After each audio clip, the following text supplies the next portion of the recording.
Today we're gathering around the campfire with Natalie, a QHS member whose life is as exciting and grounding as a hike through the mountains. But what trails did she tread to reach these heights?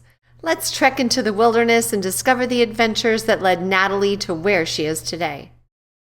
My name is Natalie. My personality is pleasant, relaxed and playful, adventurous, creative and caring, yet careful, exact and persnickety. I am a free spirit, creative and spontaneous. My name has significance. Little one born on Christmas and joyous celebration. It also denotes bringing things into being. My middle name means God's gracious gift. I have always been spiritually sensitive, strong, vibrant and motivated by beauty and good food. I am also a songbird, singing and making music. I love nature and feel most at home and alive in nature. I am skilled with my hands and in tune with the movement of my body. I enjoy creating hands-on, practical and aesthetic things, especially landscapes and gardens and homes and food. I am a musician, beekeeper, horticulturist, builder, designer, writer, mountain climber, skier and adventurer. The problem I now face is a debilitating illness that has stripped me of almost everything, including my voice, and threatens to take me out. I am a mother of school-aged children and I am too young to die. I do not want my life to be stolen or my voice to be silenced. My family came from European descent and has been in America since prior to the American Revolution. Patriotism and family and faith are deeply valued. My dad came from rural Pennsylvania and went out west to Idaho for college to take forestry. My mom grew up in Washington State. Her family on her mom's side homesteaded in Montana before moving to North Idaho in the early 1900s. Her dad grew up in Texas on a small farm and came to North Idaho as a young man. He boarded at my great-grandparents' house with his friends and helped build Farragut Naval Station on Lake Pondere. I continued the tradition. My husband grew up in Tennessee and worked on his grandparents' farm. He learned several trades and became very skilled at many things. He had some hard knocks and came out west to eastern Washington to start over, where we met and married in 2013. I was born on Christmas Day in 1977. My sister announced the night before that she wanted a little sister. I have always been well liked by people. As a child, I loved playing with other kids and felt happy most of the time.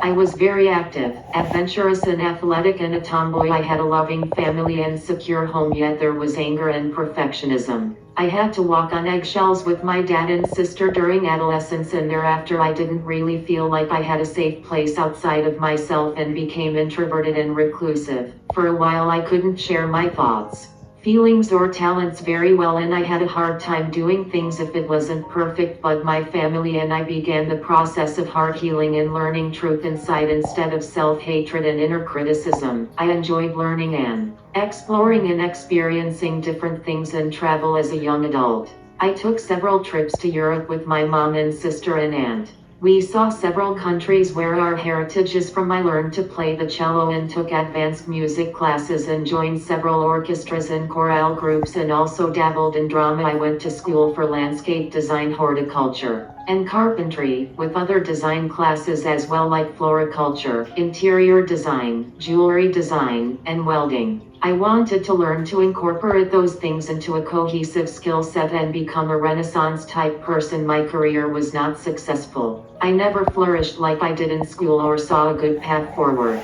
To be honest, I felt stuck, unable to do what I want to do and trapped internally. When I was around age 29, I had a transformative experience that changed me, helping me learn to open my heart and also to dance and be free. I learned to love and be loved and feel safe to express myself better, especially musically, and to tune into heaven's frequencies and play in the spirit. I was part of a group of young adults and some older people. We grew to be close friends and experienced God and explored the spiritual realm together. I became a leader and instigator in my safe sphere. I was passionate about worshiping and following God in community. I chose to join an internship at my church. During my internship, I traveled to the Philippines and India and Japan and did short-term ministry work there. There were some hard knocks in relationships in my early 30s and some disillusionment and anger at God for things I didn't understand. I went through a period of grief and processing and came out the other side a stronger person. Without offense in my heart, I was not interested in dating or marriage until my 30s. My husband Len won my heart through outdoor adventures and good food that he cooked outdoors. I got married at 35 and we had our first son exactly 1 year later.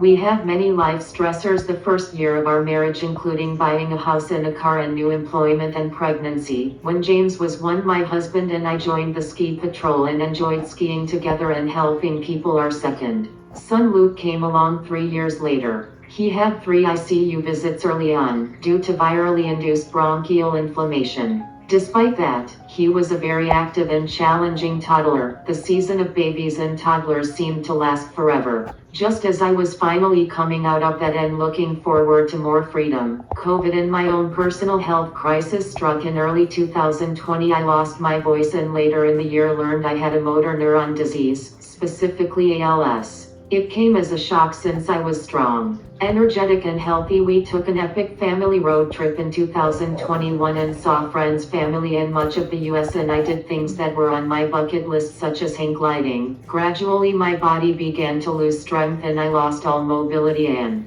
dexterity. I now require caregivers or home automation to do everything for me. I use an iPad equipped with eye gaze technology to communicate and to control the home automation. Initially I was devastated and fearful and without hope. Then God gave me a supernatural infusion of hope and I have never been the same. I feel very strongly that I will be healed. I want to be healthy and vigorous. I have been working towards that through spiritual, emotional, nutritional, detox and energetic methods. Using intuition as my guide, I learned about energy medicine and found a wellness coach that worked with me using emotion codes, frequency by numbers and advanced cell training. He used muscle testing, which indicated that my real issue was Lyme disease. We cleared old emotions that were stuck in my body, raised my frequency and removed a heart wall that kept others out. I experienced some good things from the therapies, but eventually I quit the consultations because my body wasn't responding. I also learned about a group called Healing ALS, where I heard about others with my condition that had reversed it. They shared many things that helped them and I have incorporated some of those things into my life. I feel that I've been able to slow the progression of symptoms by working on my health, but it has been challenging to do all the things I have learned regarding detox, supplements and other things due to financial and time constraints and the fact that my husband is not on the same page about medical things. He is much more traditional and skeptical of things that are out of the box. More recently, my health coach recommended QHS to me and got me on the urgent list. I have had a QTWE for a year but have seen no improvement. I try to balance family and healing protocols and I stay very busy and active. I spend lots of time outdoors when it's warm enough. I also do stretches and exercises and massage when possible to help my muscles. I have a strong will to live. I feel that I have not completed my assignment on Earth yet and I have much more to do. I am currently writing music and blogs and a book and learning about and planning for some of my dreams, like having a farm. I do not agree with the traditional doctor's prognosis or paradigm. Although on the surface, things look bleak, I choose life and am full of hope. I have learned much and experienced emotional healing and growth through this awful experience. I have learned how loved I am and how valuable my voice is. I will become more outspoken and influential than ever. I choose to no longer hide or withhold my gifts from others in the world. I am an overcomer, a fighter and a giant slayer. I will not die but live and declare the works of the Lord. Things I need: healed muscle atrophy, nerve connection damage, healed electrical signals, restored neurotoxin problems, resolved muscles, re-engaged to electrical system, and responsive areas include soft tissue in nose, tongue, lips, soft palate and vocal cords, diaphragm, arms, legs, feet and fingers. I need strength, dexterity, balance and agility regained and joints working well, saliva to become normal, peristalsis reactivated and pelvic floor strength and other things I would like to have healed. Carpal tunnel, eyes, oil ducts restored, vision corrected, light sensitivity, blepharitis gone, cycle flow normalized, knees crepitus gone, toenail fungus gone, flukes and HPV on hands gone, hip and back alignment. Join us on the Prequel, where every story matters and every voice is heard.